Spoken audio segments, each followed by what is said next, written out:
the rapture, the alien spacecraft or the interstellar visitor that's supposed to arrive in November, that a Harvard University professor said is an alien spaceship that's here to either probe our planet or to invade.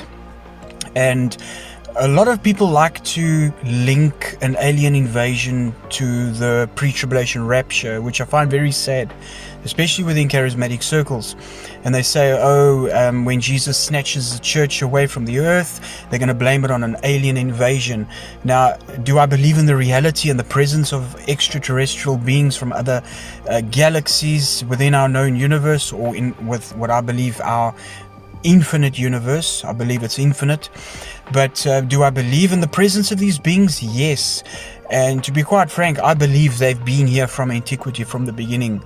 And we are entering the time of disclosure, and we are entering the age of forced knowledge, where people are going to be forced to be exposed to the truth, and they cannot hide away in their sects and their camps, their religious utopias that they've created for themselves. Now, when it comes to the rapture, I want to share something with you that I'm almost certain that 9 out of 10 of anybody listening to this video has not heard this side of the truth about the rapture. Okay, and it has to do with the rapture and the Antichrist. Now, I've done extensive videos in the past on the secret unknown powers of the Catholic Church, which is called the Jesuit Order. So the question I want to ask you, and we'll see how accurate your answer is after you've watched this video in its entirety. The rapture doctrine that is so predominant within Christian circles, was it designed by the Roman Papal Order, or was it designed or invented, should I say, by John Darby? Now, that's the popular view that, John Darby is the one that came up with the rapture doctrine. Now, I've got a problem with that, because John Darby's, came around in the 1800s. But in the 1500s, we had 2 Spanish Catholic priests, more specifically Jesuit priests, and I'll explain to you why that's so important. We had 2 Jesuit priests, one by the name of Francisco Ribera, and the other one Alcázar. And these 2 Catholic priests each took a specific end time teaching, and they carried it in different directions. One took it into the future, and the other one took it into the past. And Alcázar said that he was going to teach, or he was going to bring the teaching to the Protestant church world, that the Antichrist appeared in 70 AD in the form of Nero, when he invaded Jerusalem in 70 AD, and the Jerusalem temple system came to an end. And in the mind of a Jew, this is the end of the world. And this is what Jesus meant when he was speaking to his disciples on the Mount of Olives. The end of all things. He was talking about the Jewish system. But pause, hold on. Not just that. Jesus was also talking about what will unfold in the future. So I believe it is twofold. It's a revolving prophecy. It happened in history, and it's going to happen again. But more of that in a future video. But what I want to explain to you here is where the rapture doctrine actually originated, and why was it invented. Okay, it was mainly invented to create a diversion from the real Antichrist presence in the earth, or the Antichrist system, which I believe is Papal Rome, and most of the Protestant reformers believed the same thing. So is the Antichrist this individual that's going to appear in the future? I don't think so. I believe it's a highly organized system that's been here from the beginning, or from the time of the early church. And obviously there's a lot more complex layers to it than that. So could it have a representative of the system that is the one that speaks all these swelling words as described by Daniel as the little horn power? Yes, certainly it can be, and it probably will be. But when it comes to the teaching of the rapture, we have to understand the popularized teaching that we hear about on social media that's now sadly connected to an alien abduction was actually invented by a Catholic Jesuit priest in the 1500s, not by John Darby in the 1800s. That was popularized by Schofield, obviously. So, you know, just because you don't believe or support a pre-tribulation rapture doesn't mean that you are doctrinally illiterate or inaccurate or not faithful to the scriptures.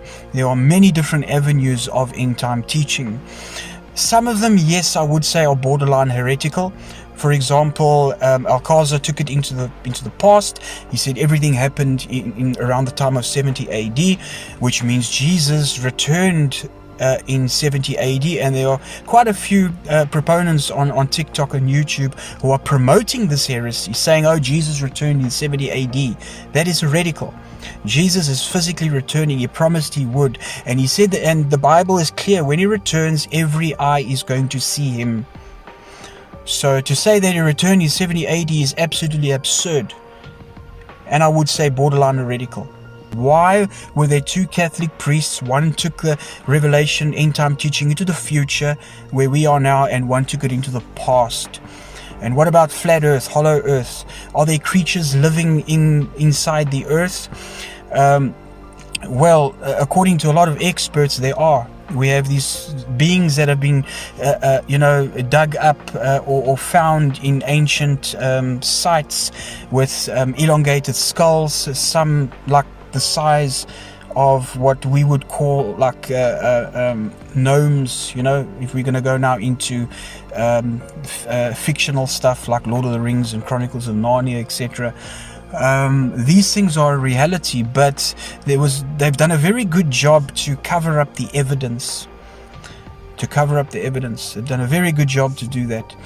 And then obviously there's a whole craze about flat earth, which is also absurd. Now, is it a possibility that the earth could have been flat?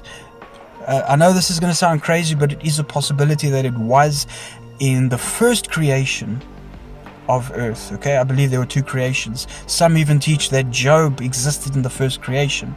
That's also for another teaching. But it's a possibility that the earth changed form from one creation to the next. We know about the gap theory as well. So now when it comes to flat earth, it's absolutely ridiculous to think that today now the creation we live in, that we live on a flat earth. Some even say that there's no space, that beyond the firmament is water, and we are like submersed in a vast infinite ocean or whatever, which is crazy. It sounds lovely for, you know, a mystical mind or someone that's passionate about mysteries and truths and everything like that, Bible mysteries. But let's be real, you know, some things just need to be completely thrown away in the garbage can. Some things are just logical, and we have technology today. And there are some telescopes that are so powerful that you can actually see the footprints of those Neil Armstrong and those that went to the moon. There's telescopes, you can actually see the footprints. If you don't believe me, go do your research. So yes, man did land on the moon. It's not just water out there beyond the firmament. Then we can talk about the spirit realm.